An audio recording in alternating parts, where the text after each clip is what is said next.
Making It Work is brought to you by the Max Dupree Center for Leadership at Fuller Theological Seminary and the Theology of Work Project. Welcome to Making It Work.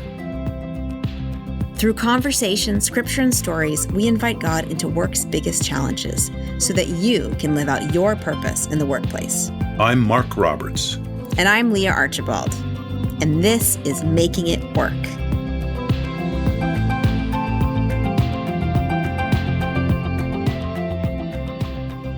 There's a tension in most workplaces today. On one hand, you want to take care of the people working under you. On the other hand, you're responsible for your bottom line, and the better you take care of people, the more that costs. How can you navigate the tension between people and profit? And what does the Bible have to say about it? Our guest today is the author of a new book on a group of managers who did just that. The book is called The ServiceMaster Story, Navigating the Tension Between People and Profit. Al Erisman is a seasoned manager himself. He managed a team of 300 scientists at the Boeing Company, and he's here today to talk about how you can leverage your faith to make good decisions in your workplace. Al, welcome to the Making It Work podcast. Thank you, Leah. It's nice to be here. Thank you so much. So tell us, for the layman who hasn't heard of ServiceMaster before, tell us just a little bit about what the company does and what the company accomplished. So they started in 1929 with a man named Marion Wade, and basically that was the time of the Depression. And so Marion Wade had decided he needed a job, he needed a way to get an income, and the company he had been selling for went out of business suddenly. And he decided I could sell the same products myself. And so in 1929, he started this moth-proofing company. And over the course of years, he began to improve the product. Here's a man with an 8th grade education who was able to do research at a lab at Northwestern University to find a better way to deal with moth-proofing in homes. Later, to discover a better way to clean rugs and carpets. And so these things led to a series of products and a very small company that started to develop. But in 1944, he had an accident with his moth-proofing system and thought that he was going to be blind for life. And he was in and out of hospitals for about a year. And during that time, he said, "This was my Damascus Road experience." He made the comment that he'd already been a Christian, but it had been kind of separate from what he was doing in his business. And he had kind of thought that these were two separate worlds. And that awakening from God, he said, caused him to think about his business in a completely different way. And he committed to build a business that would live way beyond him and honor Christ in the way it did its work and in the people that did the work. And that set the foundation back in 1944. Now, you mentioned this scene from the Bible. Marion Wade called his temporary blindness a Damascus Road experience. Mark, could you give us a little bit more context for this image? Sure.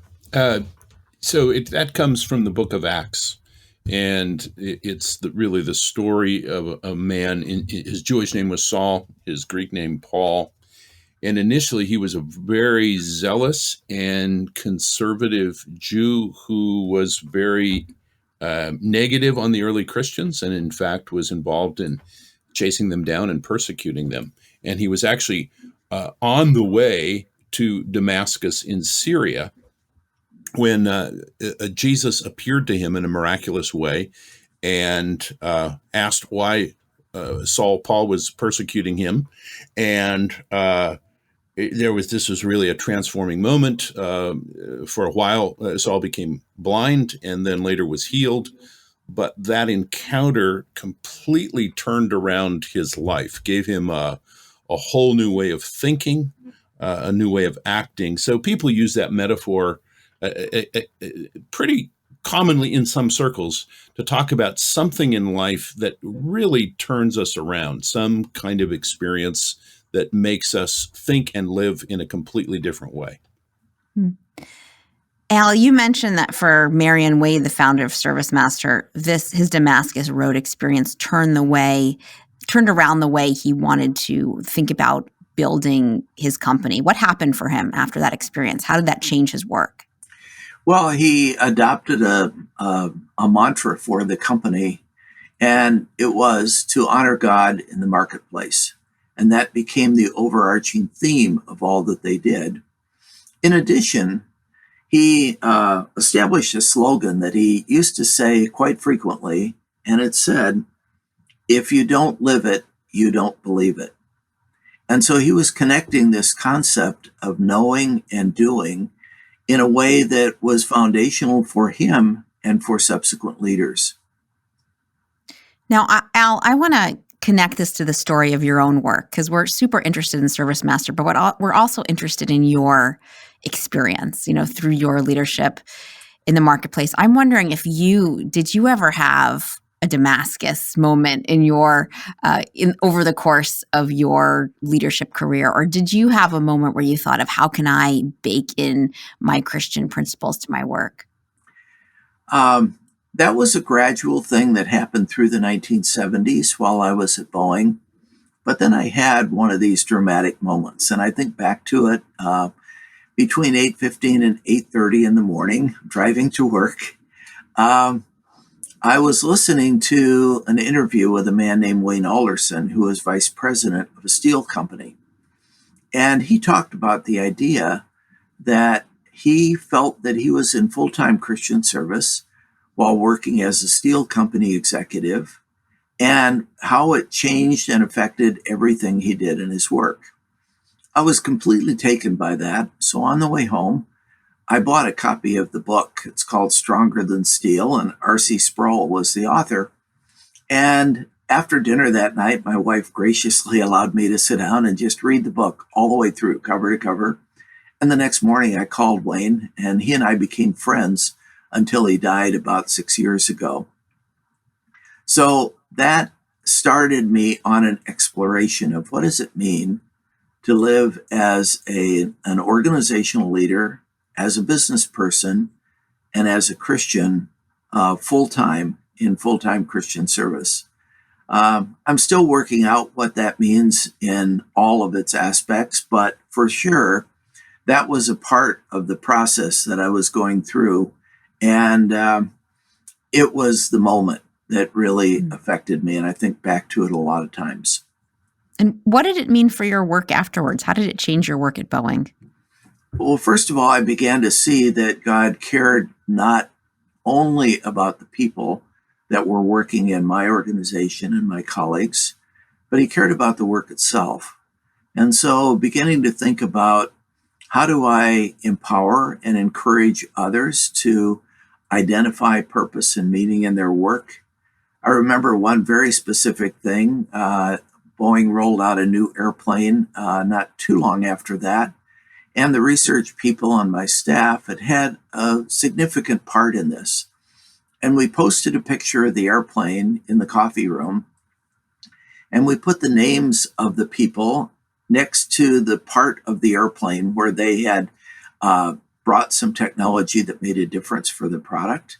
And it was then on display for everyone to see that we were making a difference.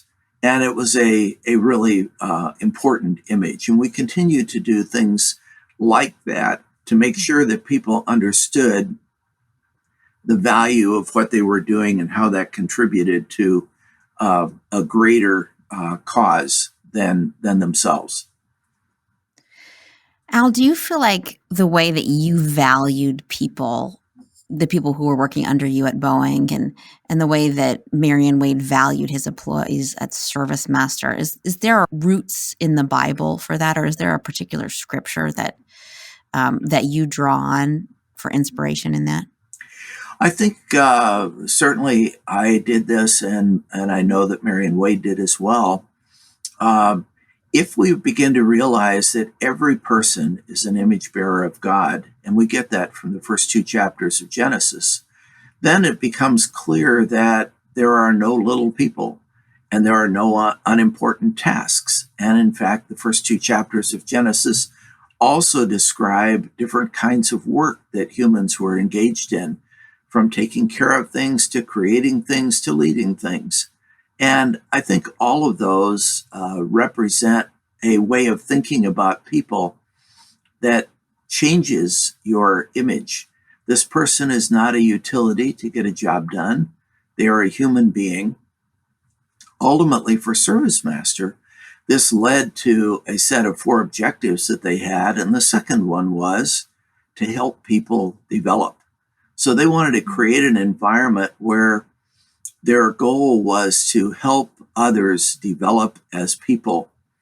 Peter Drucker, the famed business consultant, made this comment after analyzing what ServiceMaster was doing. He was in the boardroom talking to them about, why are you in business? And, they talked about their various services. And he said, no, I think that you're really in the people development business. And so that permeated everything that they did. And it permeated the kind of things that we tried to do, imperfect as it was. I'm loving this image from the first 2 chapters of Genesis because I think it really ties into ServiceMaster's second goal of helping people develop. Because I'm imagining God created this world as a place where he helps people develop. He didn't like pop people into the garden perfect. He popped people into the garden with work to do to develop them. Mark, tell me what you think. Am I going off on a tangent? No, absolutely. Or is there a connection? Well, if you think about it, God actually didn't make the world complete.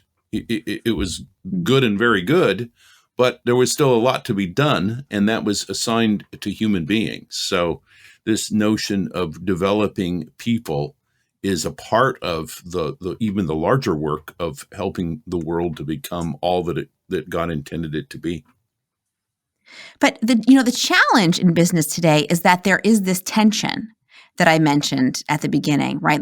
Our ultimate goal could be to help every person in the organization develop. But then there's this tension that as a business, we're also supposed to be generating profit. And those two things there would be a different choice that you would make, a different business decision if you're just trying to maximize profit versus a different business decision if you're just trying to take care of people. So Al, tell me how ServiceMaster dealt with that issue.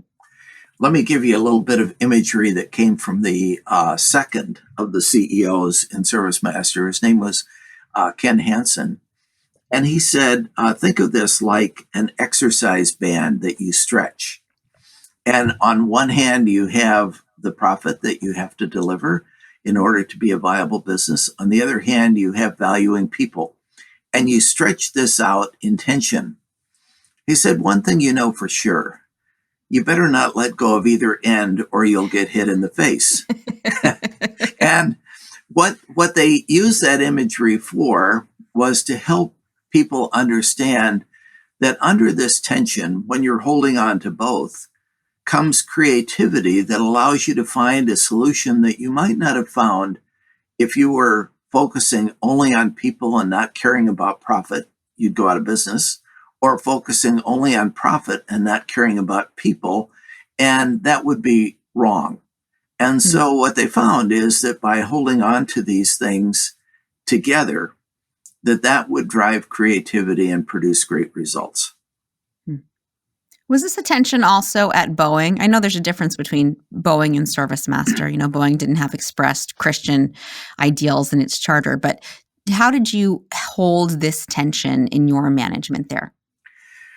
I felt like by valuing people, that they would actually feel a sense of ownership in what they were doing. They would feel empowered, and this would create actually better work. There's an interesting line here to draw, and I credit Wayne Alderson with this.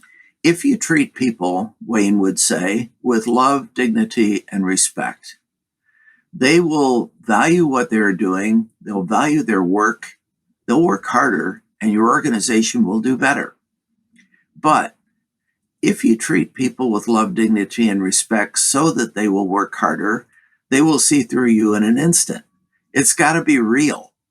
And I think the line there is a very narrow line between those two. And the leader must own this and believe in it, not to get results, but because it's the right thing to do. But when they do, it actually produces incredible results. One of the people that studied the ServiceMaster company during this era was a man named James Heskett, who was a Harvard professor and studied the service industry. He made the comment that ServiceMaster had cracked the code on the service industry by not treating people as low-cost labor, but by empowering them with an understanding of the purpose and meaning in their work. So for ServiceMaster, what this meant was, how does a janitor or a maintenance person see purpose and meaning in their work? One way would be that they are valued themselves. A second way would be that they would see the net end goal of this work that they were a part of. So the company would ask doctors and nurses to come in and talk to their janitors and to say, you're not just helping clean the floor, you're helping the patient get well. Here's the link between what you are doing and what the hospital is doing, and you are a part of it. Now, this had a twofold message. It had a powerful message for the people doing that work, but it had a strong message for the doctors and nurses who talked with them to begin to realize that they also needed to show respect to these people because they were a vital part of the healing process. So I believe that this whole idea of identifying the work that you're doing, empowering people, and caring about them in an honest way actually gave rise to incredible productivity. One of the interesting byproducts of all of this, in about 2001 at ServiceMaster, there was an illness with a senior leader. The company went out to find a new senior leader outside the company. The company was very large by this time, $6 billion in 40 countries. And they brought in someone who didn't own these as deeply as the previous leaders had. And things began to change. And one writer that I read made this observation. First of all, when he first read about this, he said, I'm excited that they're bringing in a leader who will apply Six Sigma, that's a modern statistical management method, rather than looking for biblical principles. But then he observed later, he said, I have observed, however, that with this new leadership, away from the biblical principles, there has been an increase in the number of lawsuits against the company and a declining financial performance. So it was a recognition that this subtle thing that they were doing really did work well for the company, not because they were manipulating it, but because they believed it. And, so these are complex issues that you can't oversimplify. You can't fake it. It's really, you're Correct. really driving it home to me that you can't fake it. I have this quote from Marion Wade, this founder of ServiceMaster, in front of me. And he said, the whole purpose of reading the Bible and keeping it in mind is to learn how to conduct ourselves in our daily affairs. It's not something to put a slogan on the wall and then keep going about your business. It's actually something that he integrated into his daily practice. But it's got to be real. You can't be faking it. Absolutely. Yeah. Now, Mark, I know you've worked with a lot of leaders and discipled leaders and done leadership training. Can you sniff out the difference between someone using Christian principles as a Band-Aid solution and someone really living it? Oh, yes, usually very quickly and easily. And, there are some who adopt certain biblical words or language or ideas and sort of paste it into their own sort of business practices. and it sort of seems to be Christian, but you can really pretty quickly get the sense of what they're really about and what they're really seeking. And at the same time, you can, I mean, just by watching people, but also by talking to people who work in the company, what it's like to work there. Generally, you can pretty quickly get whether this is a place that is really living out the biblical affirmation of people as whole people or not.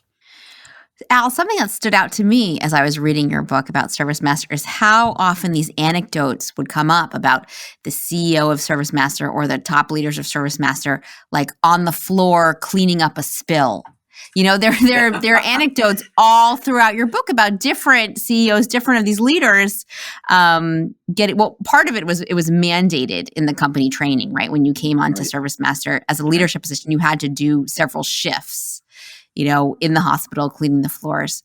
But even when that wasn't in your training shift, you see instances of leaders throughout your book getting their hands dirty. Right.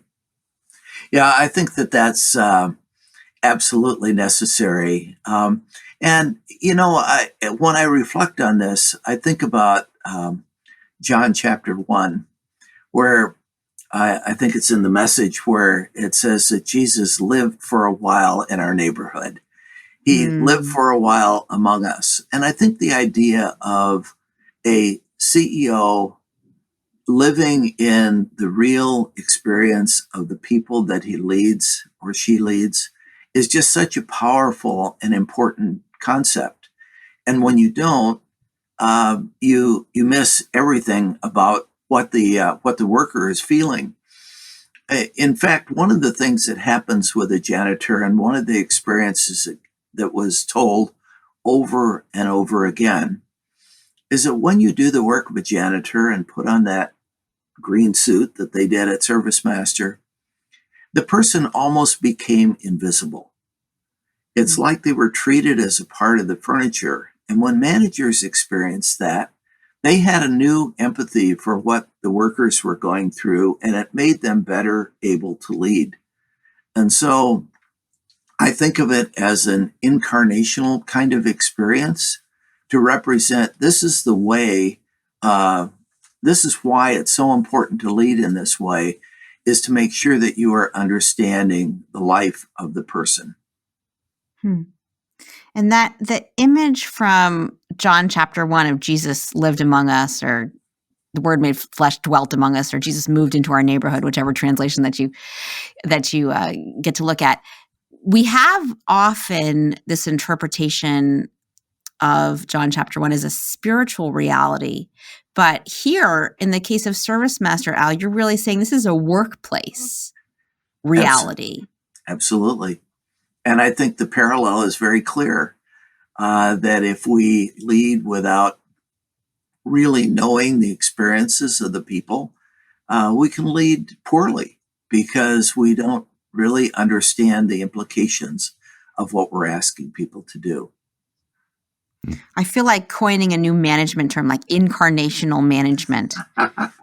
Mark, what do you think? Yeah, you know what? I bet you somebody else has already. Someone's already stolen it. You know, you think you have a unique idea, and then you go to Google, and it turns out no others. But it's a great way to think. But you know, as you mentioned, sometimes there's sort of a spiritual overlay on our understanding of the incarnation. So, you know, Jesus is the Word of God in human flesh, and we affirm that and believe that.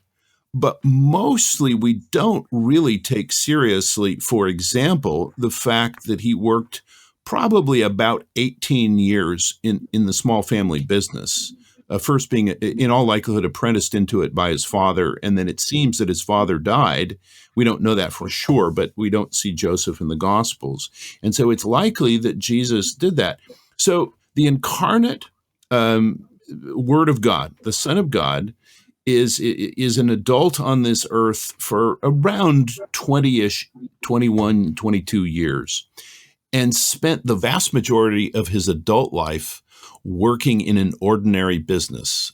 So many things come from that. One is just the extraordinary truth that God did not think it was a waste of God in the flesh's time to work in a small business. I mean, that's an extraordinary affirmation of the value of human work. Then, although again, we don't really get a picture of this, I think we can use our imaginations and the guidance of the Spirit to think about what kind of business would Jesus run? What kind of business person was Jesus? What kind of negotiator was he? What kind of products did he make? How did he treat the people? And again, I wish we had that in the gospel record. We don't. But it, I think, could be a profound reshaping of how we think about our own practices in the workplace, whether we're running a small business, whether we're the CEO of ServiceMaster, or whether we're a worker way down in the line. But what does it mean to work like Jesus? And how does it feel to know that Jesus, the incarnate Word of God, spent most of his adult life doing ordinary work just like ours? That's really good, Mark. At the end of Luke 2, it says Jesus grew in wisdom and in favor with God and men.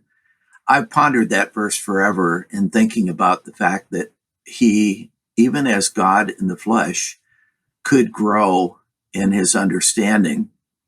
And someone speculated, and I know this is speculation, but he said he could imagine Jesus working with his father earlier in his life, working on building a house.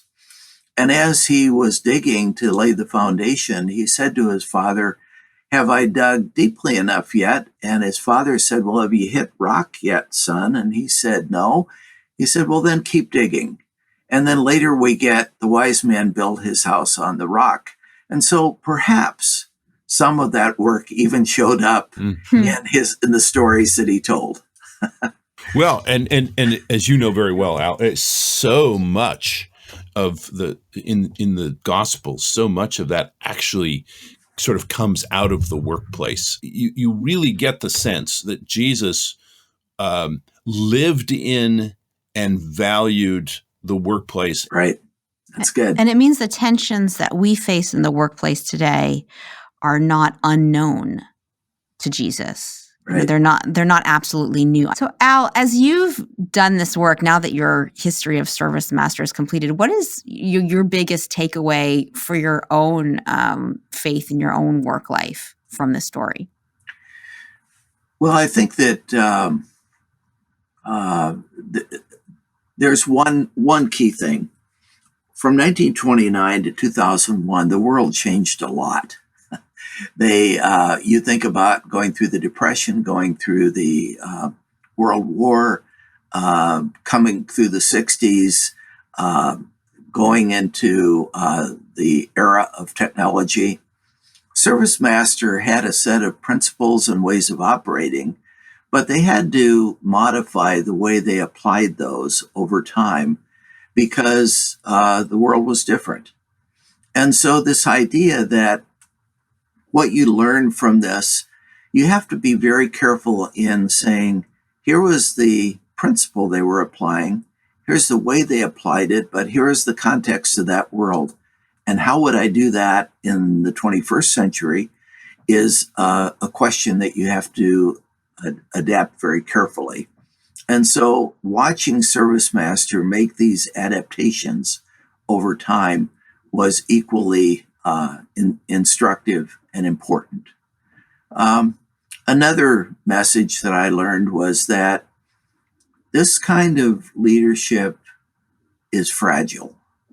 And when in 2000, from 1929 to 2001, the company had 5 leaders. Between 2001 and 2020, they've had 7. And the financial performance has been less. The foundation has been less. And this change has really made a difference. And almost like a scientific experiment, when you change one variable and you look at its impact, you begin to see that that variable was very important. And this deeply rooted foundation in trying to do things in a biblical way, when that went away, everything changed. And I guess one other thing that I need to mention, it seems like it's a bit of a downer to close on that part where it isn't working the way it was.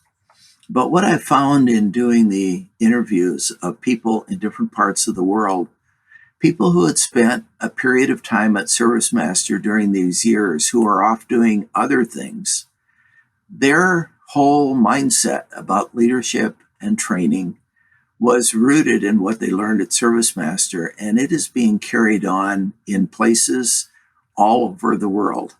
And so I think that the idea that this only works in one place in a very special environment, that isn't true.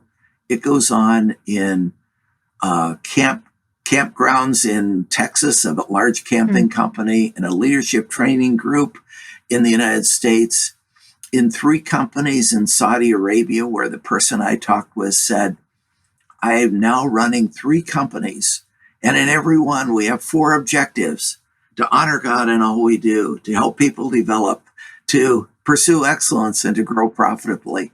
And he said, everything I did, I learned from ServiceMaster.